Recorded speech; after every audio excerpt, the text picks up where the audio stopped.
અતિ આહાર. સામાજિક કાયદા તોડશે તો અપકીર્તિ મળશે, મગજ હેરાન થઈ જશે. જે કુદરતનો ગુનો કરે, ખાવા પીવામાં નોર્મલ ના રહે તો એ માંદો પડે. એમાં ભૂલ થશે તો કુદરત એને ફળ આપશે.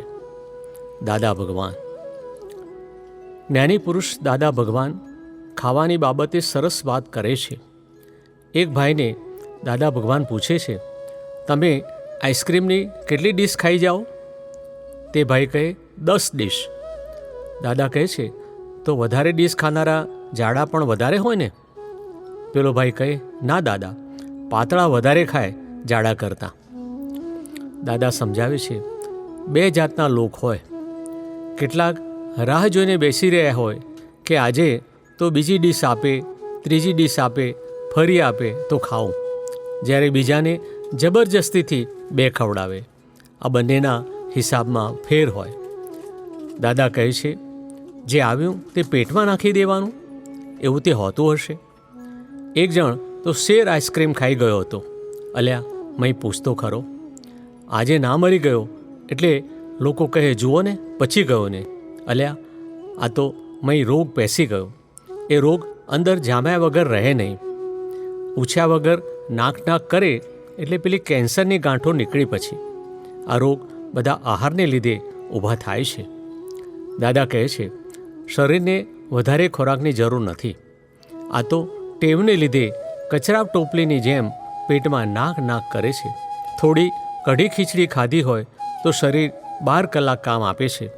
દાદા તો જો શાક ભાવતું હોય તો ખીચડી ઓછી કરી નાખે. દાદા નિયમસર ખોરાક લે છે, તેથી શરીર આટલી ઉંમરે કામ આપે છે.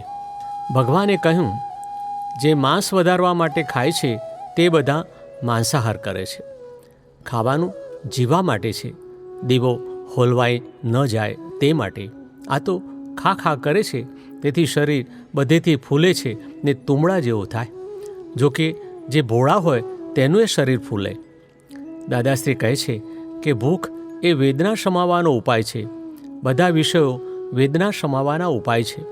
ત્યારે આ લોકોને તેનો શોખ થઈ ગયો. ત્યાં લિમિટમાં રહેજે, શોખીન ના થઈ જઈશ, નોર્માલિટી ખોડી કાઢો. દાદાશ્રી પોતાનો એક અનુભવ કહે છે, એક વખત હું અગાસથી ઘોડાગાડીમાં બેસીને બોરસદ જતો હતો. અગાઉથી 3 પેસેન્જર બેઠેલા હતા. હું ચોથો બેઠો. પછી ઘોડાગાડી હાંકી. રસ્તામાંથી બીજા 2 પેસેન્જરને બેસાડ્યા. હું કંઈ ના બોલ્યો. આગળ જતાં બીજા 2 પેસેન્જર હાથ આમ કરે. તેણે ગાડી ઊભી રાખી અને કહ્યું, જેને બેસવું હોય તે બેસી જાઓ. ત્યારે મેં કહ્યું કે અલ્યા, ઘોડાને પૂછતો ખરો કે તું ખેંચીશ કે નહીં?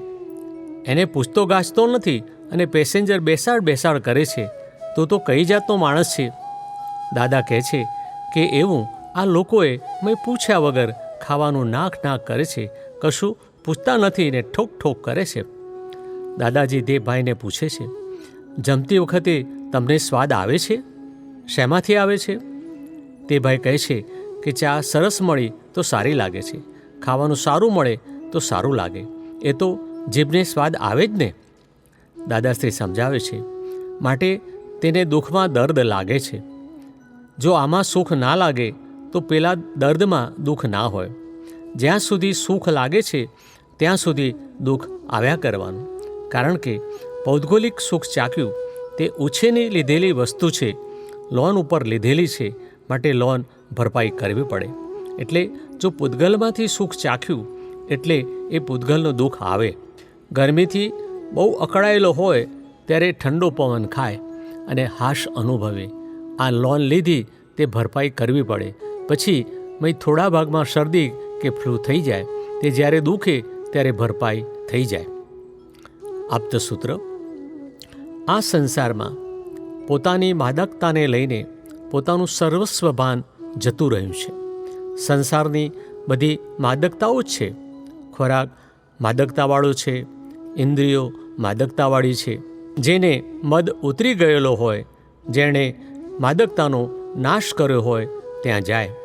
ત્યાં એના સાનિધ્યમાં ખબર પડે કે ઓહો, માદકતા ઉતરે એવી વસ્તુ છે. તો આપણું ભાન પ્રગટ થાય તમે પરમાત્મા જ છો. આપતસૂત્ર 2052 દાદા ભગવાન.